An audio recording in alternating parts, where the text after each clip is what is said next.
What's up, guys? This is Nathan, and I'm ThatAlbumReviewerGuy here, doing another album review.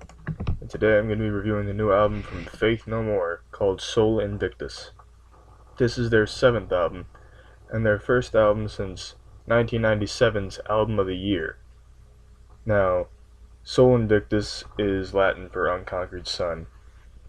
Fun fact of the day. And after 18 years, Mike Patton and the boys are back with a new album. Faith No More is such an interesting and unique band.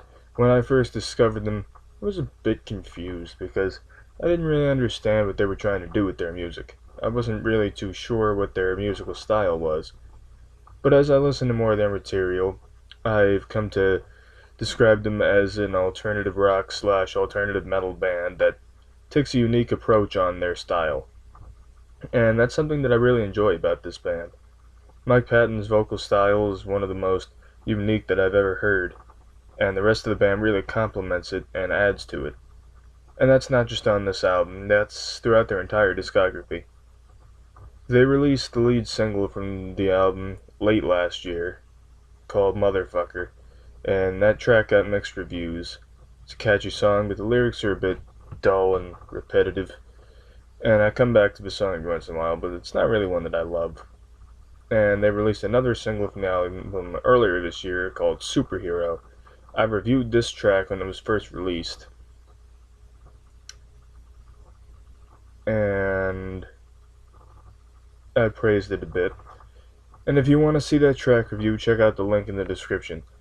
Since this is such a diverse and intriguing band with yet another diverse and intriguing album, I feel as though I have to go through this one track by track.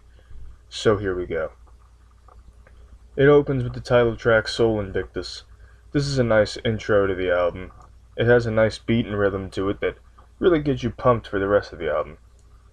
Then we get into Superhero, the next song on the album. Again, I already did a track review on this one and praised it. Link for that is in the description, but I will say that I do enjoy this track, and it sounds like it's a bit of a throwback to some of their older material. Sunny Side Up is a nice catchy tune. There's a reference to Fred Astaire in this song that I find amusing. It's not really something you usually hear in a song, but Faith No More is the kind of band that'll try anything they think will work. References, sounds, vocal styles, you name it, they'll try it. Separation Anxiety is another one. It has a darker vibe to it. Mike Patton's vocal range definitely shows that with his lower and deeper vocals that are used throughout this song, it gives it that darker vibe that I enjoy on this track. Cone of Shame opens with a nice guitar riff that's slow and a little haunting. Then Mike Patton's vocals come in with that same style as the drums back him up. And this song has a bit of an old western feel to it. That is, until it goes into a straight-up rock song with Patton exploring his vocal range even more, like you would usually expect him to do in any Faith No More song. Then we get into Rise of the Fall, which is a nice grooving track. I really enjoy the backing vocals on this song. They're melodic in some parts and just Mike Patton being his strange self in others. Black Friday is the next song. It has an interesting meaning considering the fact that it seems to be about Black Friday and consumerism in general. Of course, we all know that Black Friday is the day after Thanksgiving. That's the day where everybody goes shopping for Christmas gifts because tons of stores have deals and sales on their products. It's the busiest shopping day of the year. And, well, that's exactly what this song is about. The impulse people have to go out and buy things.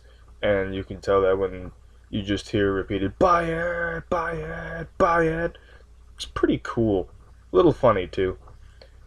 Then we get into Motherfucker, which is the lead single off the album. It has some nice instrumentation, and the vocals are good, too.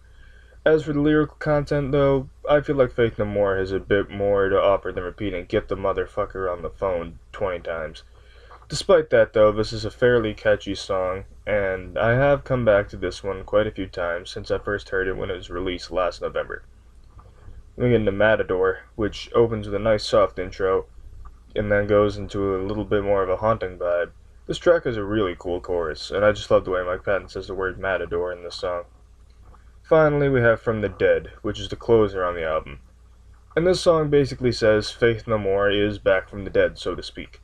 And this album does make it feel like Faith No More is an old friend that's back from the dead, so this is a fitting track to end the album with.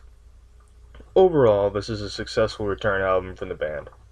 They haven't missed a beat since 1997, and this album shows that very well. However, there are a couple parts of the album that disengage me a bit, and a song or two that just seems like filler content, even though they're not all that bad.